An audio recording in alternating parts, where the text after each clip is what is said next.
barbecuing? Hold on, wait a minute. Bro, you know how diabolical you have to be to call the police on somebody and be on the grill barbecuing while they getting arrested? Put me in jail! I didn't even threaten you! Step outside with me. I never threatened you! She never threatened her! Please don't take her to jail! And she's gone. What did the junior? What did the Unbothered ain't even the word. I swear, when I got pregnant, I was like, oh, nobody's gonna want to talk to me. Nobody's gonna date me. Like, I'm just gonna be like alone forever. When I tell you getting pregnant has changed absolutely nothing. Like, guys don't care. They're like, oh yeah, so what's up? First off, I got a question. You getting pregnant and going out on dates? What's going on with you and the father of the child? Okay, so yeah, I'll be the baby daddy. You ain't got one, right? Oh, okay, cool. I'm just like, who would have thought that this was gonna be like? But you know, hey, fuck it, we're here, we ballin'. We look good.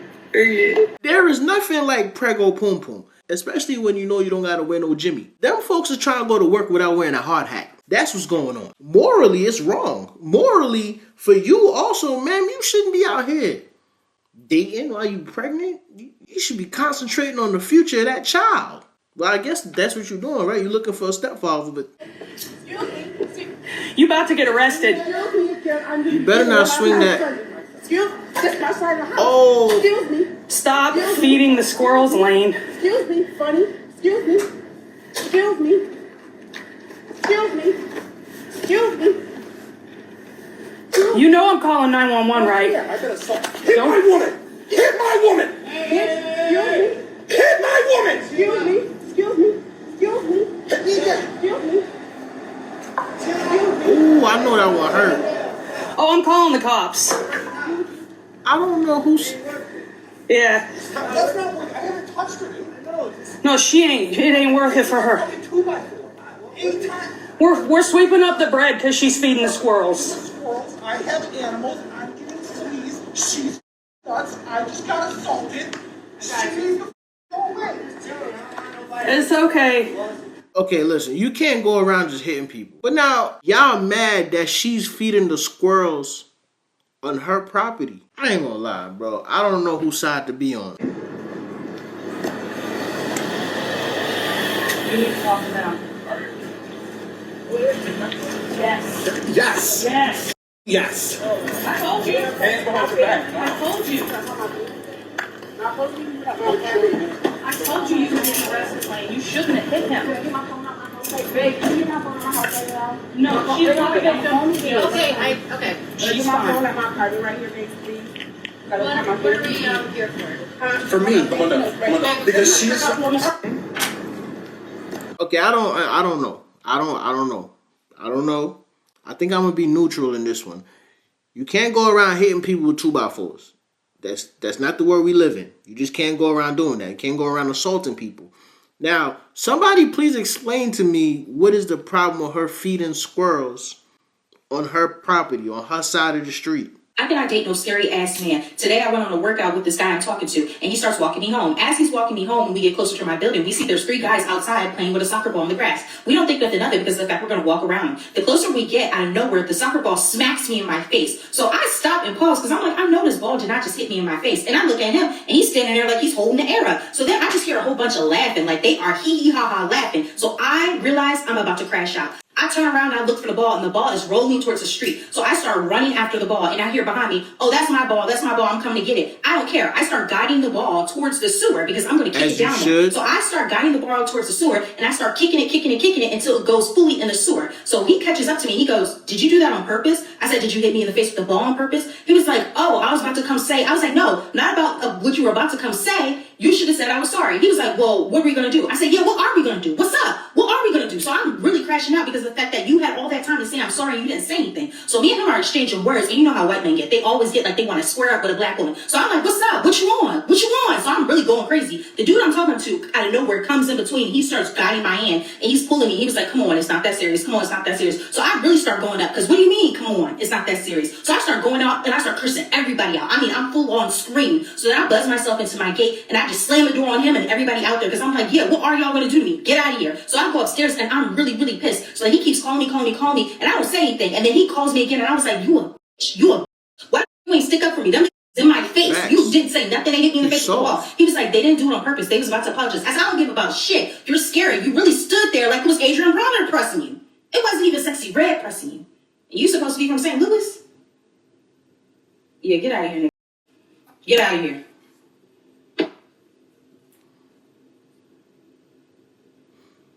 That's you with the stairs?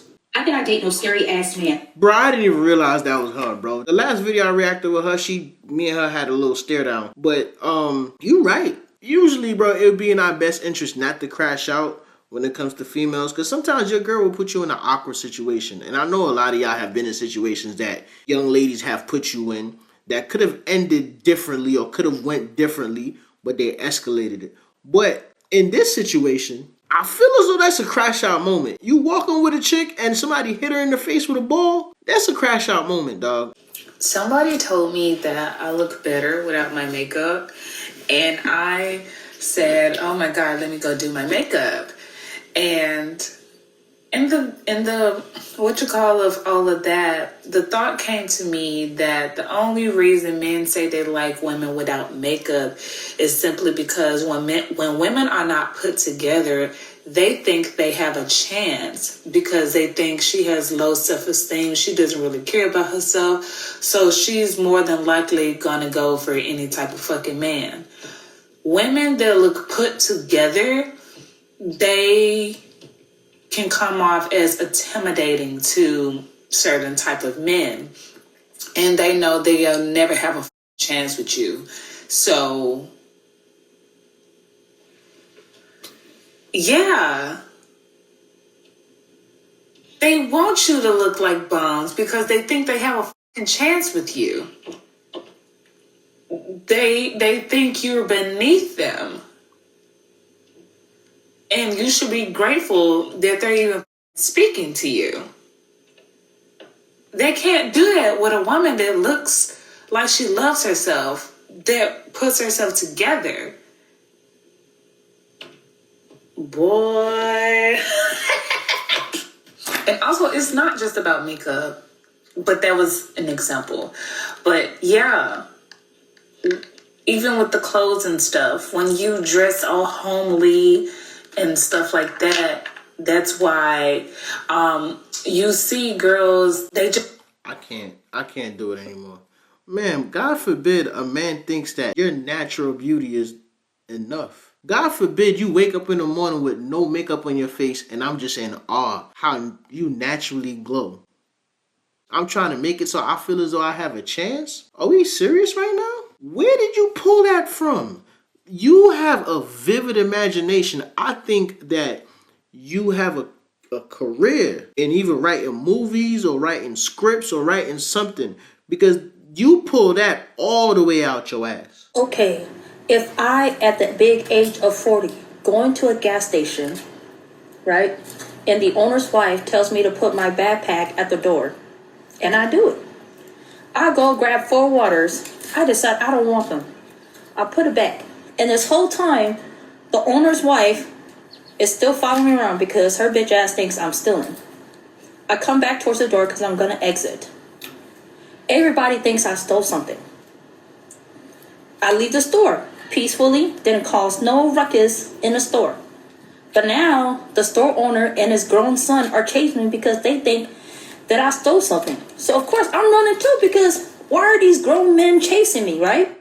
During the course of me running for my life, because 2 grown men are chasing me for I don't know what fucking reason, they thought that I stole something, but I didn't. I fall. But these 2 grown men are still chasing me, so of course, to protect myself, I pull out my weapon. But the owner shoots me, and I die. I promise you will not be telling the rest of the world that I died because I had a weapon. I wasn't following this story at the beginning, but after they found him not guilty, more and more stuff started popping up online.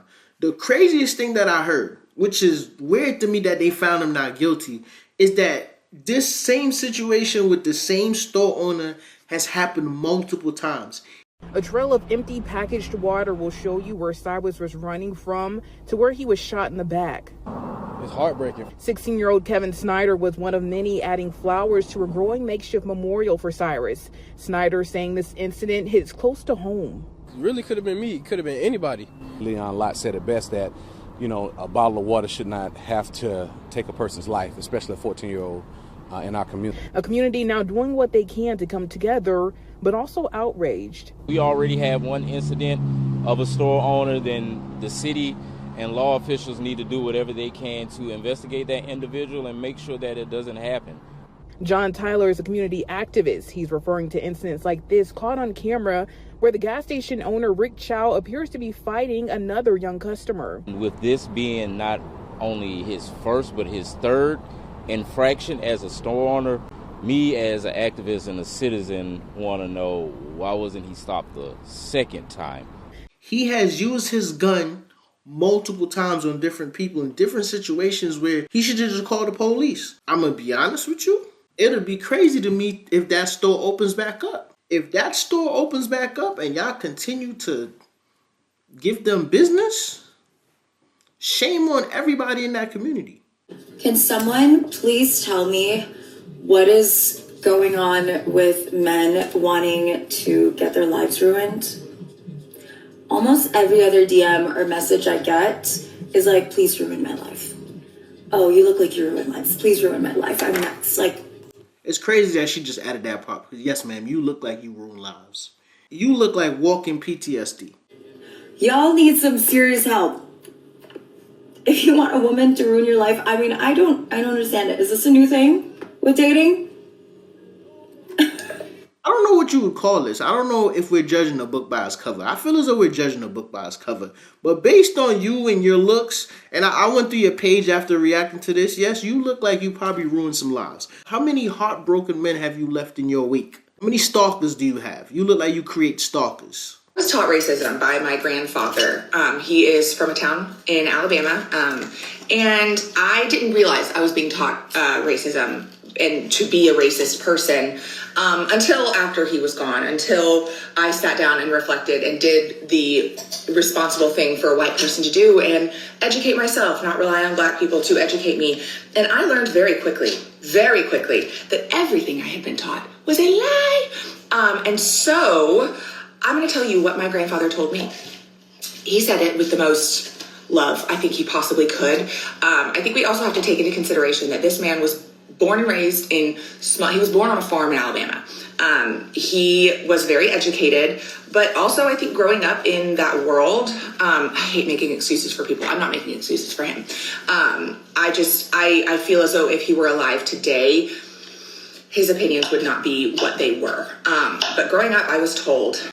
I wouldn't say that. I'm sorry. I don't mean to come down on your granddaddy like that, but in 2026, we still have people who wholeheartedly believe all the rhetoric and all the bullshit that they were fed in the 1920s to the 1800s. They still believe that black people's brains are the size of a nickel. So with that being said, you can't teach an old dog new tricks. Shug, that's what my grandpa called me. Shug. There's big cats out there. You got your lions and you got your tigers and you got your cheetahs. And no one's better than another, but they all stay with their own kind. That's what I was taught. I remember the first time I was told that I was in the second grade because I had told my mom that I had a crush on the boy in my classroom. He was Indian. And I guess she told my dad. My dad told my grandfather. My parents thought it was funny.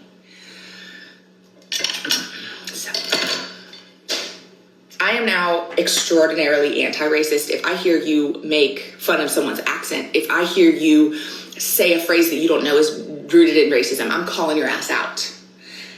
I feel like I have come very, very far. But yeah, just goes to show racism is taught. It is taught, and it's packaged up with a nice, pretty little bow. Okay, hold on. Let's have a little laugh before we dive deep into what you was talking about. Ma'am, are you making a strawberry sandwich? Is that what I'm seeing? I have never seen a strawberry sandwich in my life. Besides that, racism is definitely taught. There's no little kids running around here being racist, and unless their parents have done something or said certain things or pushed them in a certain direction. When I used to take my son to the playground, it'd be amazing to see all the little white kids, the black kids, Asian kids, and they're all playing together. No care in the world. It's like they don't see color. And then as my son got older, actually, as we moved out here, we moved out to the country, it's slightly different. I remember my son had a little league soccer game. And after the little league soccer game, they have like a little playground that the kids could play and stuff like that. And my son went in there, and I watched the parent. I watched this white guy. It shit get on my nerves now that I think about it. But I watched him ease his kids away from where my son was at. Then as my son moved over to play with them again, he moved to another section of the park. And eventually, like, the other black kids came, and then they just left. He just took his kids and left. His kids wasn't even done playing, but he was so... he was so bothered that my son and the other black kids were in there. They weren't doing nothing but being kids, just playing, running around, trying to play tag, and they wanted to play tag with his kids. But he couldn't allow that. So he just cut the fun altogether and left. Imagine you watching all my videos, laughing your ass off, but you still ain't subscribed. You got commitment issues, dog? It's free. It is free for you to subscribe and hit the notification bell. That way, YouTube not going to control when or how you see my videos. Come on, people. What's going on? What are you waiting for? I ain't begging. I'm asking nicely. Don't make me ask you again.